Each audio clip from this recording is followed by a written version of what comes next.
Hello বন্ধুরা, কেমন আছো তোমরা? আশা করি তোমরা সকলেই ভীষণ ভালো আছো। আমিও খুব ভালো আছি। আমার নতুন আরেকটি ব্লগে তোমাদের সকলকে আবারও অনেক অনেক স্বাগত। আর আজ হলো শনিবার, আর এখন সকাল 9:30 বাজে।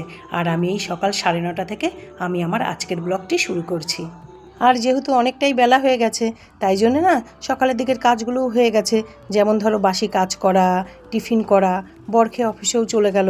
এবারে আমি ঘরের কাজে হাত দিলাম, উপরে বিছানাগুলো তুললাম, সাথে না বিছানা চাদরটাও উঠিয়ে দিলাম। কেন বলো তো? আর 2-3 দিন পরে উঠালেও হতো, তেমন একটা নোংরা হয়ও নি বিছানা চাদর। কিন্তু কেন উঠালাম বলো তো? আজকে জানো তো মেয়ে আসছে। বেশ কটা দিন ধরেই তো বলছি মেয়ে আসবে আসবে, কিন্তু নানান ঝামেলায় আসতে পারছিল না। আজকে না ফাইনালি মেয়ে আসছে, তাই জন্য বিছানা চাদরটা উঠালাম। এখন তো শুধু বিছানা চাদরটা উঠিয়ে নিয়ে এলাম। আসলে চুমকি দি না আজকে থেকে একটু তাড়াতাড়ি কাজ করতে আসবে, তাই জন্য তাড়াতাড়ি করে জামা কাপড়গুলো ভিজালাম। একটু পরে যখন উপরটা পরিষ্কার করতে যাব ফাইনালি, তখন একটা পরিষ্কার চাদর পেতে দেবো। ও আসবে তো, ও এসে শোবে। আর ওর তো রুম আছে, কিন্তু ওটা তো নামকে বাঁচতে। ওই রুমে ওর খালি দরকারি জিনিসপত্রই থাকে, শোবে তো ও আমাদের সাথে। আর এদিকে দেখো, আমি আগে টিফিনটা খেয়ে নিলাম। আজকে টিফিনে করেছিলাম আলু কুমড়োর পাতলা পাতলা তরকারি আর লুচি করেছিলাম। আমার টিফিন খাওয়াও হয়ে গেছে, আর চুমকি দিয়েও জানো তো কাজ করে চলে গেছে। এবার আমি উপরটা গুছাতে এলাম। আর এই দেখো, এবারটা এই বিছানার চাদরটা পাতলাম। কিছুদিন আগে এই বিছানার চাদরটা নিচের ঘরে পেতেছিলাম না, এবারে উপরে পাতলাম। চাদরটা না খুব সুন্দর জানো তো, পুরো সুতি। মেয়ে বিয়েতে তো অনেকগুলো চাদর পেয়েছিল, তার মধ্যে না আমি 2-3টে চাদর রেখে দিয়েছিলাম, আর বাদবাকি সব মেয়েকেই দিয়ে দিয়েছি। তো 2-3টের মধ্যে এটা একটা। যখন ভাঁজ করা ছিল তখন কিন্তু এতটা সুন্দর লাগছিল না জানো তো দেখতে। তারপর যখন খুলেছি না, তখন দেখলাম চাদরটা সত্যিই খুব সুন্দর।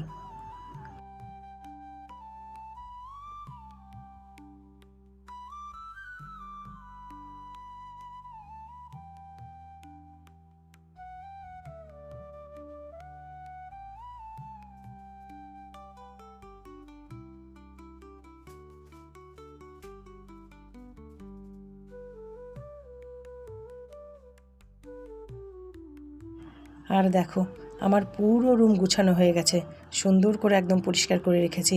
আর এর সাথে জানো তো, মেয়ের রুমের বিছানা টিছানাগুলোও না একটু ঝেড়ে পুছে দিয়েছি। সারাদিন তো কেউ ঘাটার নেই, তাই সারাদিন আর নোংরা হবে না, এরকমই গোছানো থাকবে। তবে হ্যাঁ, প্রশ্ন হলো মেয়ে আসলে সামান্য একটু অগোছালো জানো তো, বেশি না, সামান্য।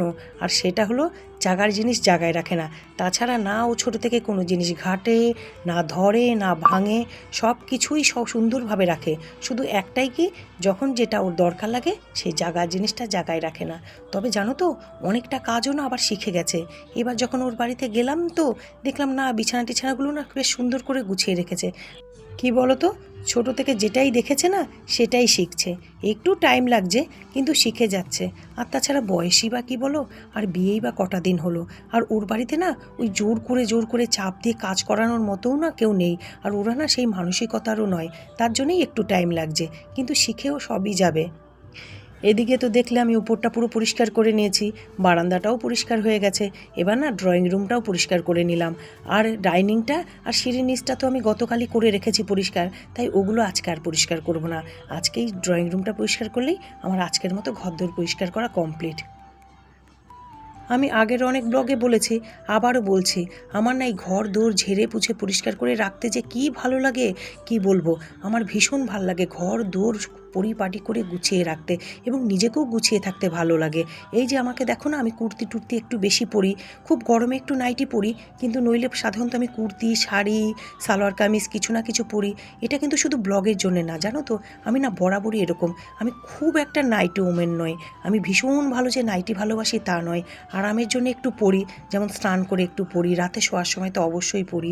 তাছাড়া জানো তো, আমি যে বীভৎস নাইটি ভালোবাসি তা কিন্তু নয়, ওই সুবিধার জন্যই ইদানিং পরি। একটা সময় তো আমি কুর্তি, তারপর ধরো শাড়ি, সালোয়ার কামিজ এইগুলোই পরতাম, নাইটিটা খুবই কম পরতাম। আমার জানো তো কোনো বাধা ছিল না, কিন্তু আমার তো বিয়ের তত্ত্বতেও নাইটি, সালোয়ার কামিজ সব কিছু দিয়েছিল, ওই অতগুলো বছর আগেই। কারণ বলেছি না, আমার শ্বশুরবাড়িটা একটু অন্যরকম, একটু অন্য ধাতের। তো আমার বাড়িতে কিন্তু বাধা কিছু নেই, কিন্তু আমি কি জানি ছোটো থেকেই না নাইটিটা খুব একটা পছন্দ করি না, একটু পরিপাটি থাকতেই বেশি ভালোবাসি। আর একটা জিনিস জানো তো, আগে তো খেয়াল করিনি, এখন এডিট করতে গিয়ে দেখছি আমার যে কুর্তিটার সেলাই একটু খুলে গেছে, সেটা এতক্ষণে দেখছি। কি বাজে লাগছে বলো তো, কিন্তু কিচ্ছু করার নেই, আগে খেয়াল করিনি। ঘর দোর পরিষ্কারের পর আমি রান্নাঘরে চলে এসেছি। ওদিকে আমি রান্না বসিয়ে দিয়েছি, আর এদিকে না রান্না বসিয়ে চুমকি দিয়ে যে বাসনগুলো মেজে গেছিলো সেইগুলো গুছিয়ে নিচ্ছি। আজকে জানো তো তেমন একটা রান্না কিছু করিনি, আসলে একার জন্যে করেছি তো। ওবেলা যেহেতু মেয়ে আসবে, দেখা যাক বাইরে থেকে কিছু খাবার আনি নাকি ভালো কিছু ঘরে বানাই, সেটা না এখনও ভাবতে পারিনি বা বুঝতে পারিনি। তাই জন্যে একার জন্য এখন অল্প একটু রান্না করলাম, আর বাদবাকি যা কিছু হবে ওবেলাতে করব। তবে ডাল তরকারি অল্প পরিমাণে করলেও না একটু ভাত বেশি করে করেছি লালুদের জন্যে। আজকে একবারই ভাত করে নিয়েছি, আমার জন্যও আর লালুদের জন্যে, ওদের জন্য আজকে আর আলাদা করিনি।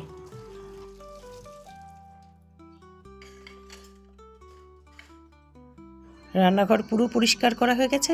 এবারে দেখো এখানে গরম গরম ভাত, আর এই যে সর্ষে পোস্ত দিয়ে একটু পটল করেছি, আর ডাল সেদ্ধ। আর লালুদের জন্য না ফ্রিজে আগের তরকারি রয়েছে, ওই তরকারি দিয়ে মেখে মুখে ওদেরকে বর খেতে দিয়ে দেবে রাতে। দুপুরের পর এখন বিকেল 5:30 বাজে, আমি আবারও চলে এসেছি রান্নাঘরে। আজকে রাতের খাবারের প্ল্যান হয়েছে বাইরে থেকে বিরিয়ানি আসবে। তো বাইরে থেকে বিরিয়ানি আসলেও আমার মেয়ে আসছে বলে কথা, ওর জন্য একটু কিছু বানাবো না তা তো হয় না, ওর জন্য একটু দই বড়া বানাচ্ছি। আমরা তো কয়েকদিন বানিয়ে বানিয়ে খেলাম, ভেবেইছিলাম যে ও আসলে ওকেও সব কিছু করে করে খাওয়াবো। তো আজকে না আগে থেকেই আমি বিউলির ডাল ভিজিয়ে বেটে টেটে রেখে দিয়েছিলাম, এই যে এখন দই বড়া ভাজছে। মেয়ে আস্তে আস্তে তো 9:15 বাজবেই, আর আমি এখনই দই বড়াগুলো রেডি করে ফ্রিজে রেখে দেবো।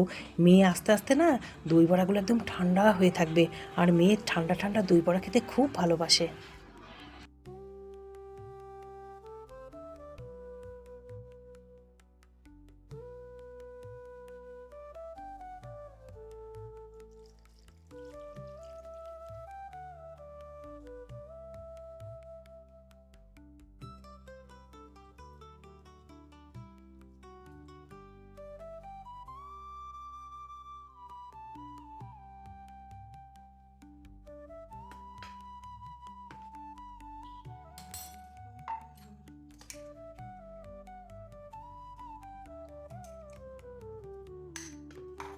আমার পুরো রেডি হয়ে গেল দই বড়া।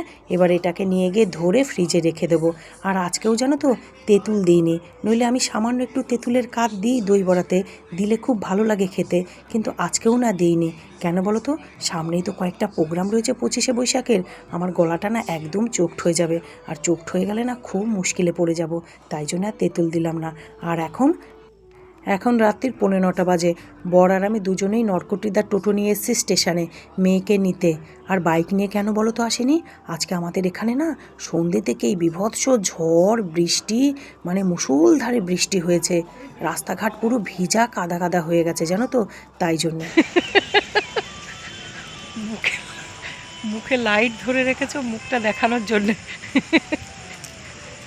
আর আমার বরের কাণ্ড দেখেছো, প্রথম প্রথম যখন আমি ব্লগ শুরু করি তখন তো ব্লগে মুখ দেখানো তো দূরের কথা, আমি যদি একটু চুরি করে দেখাতামও না তাতেও রেগে যেত।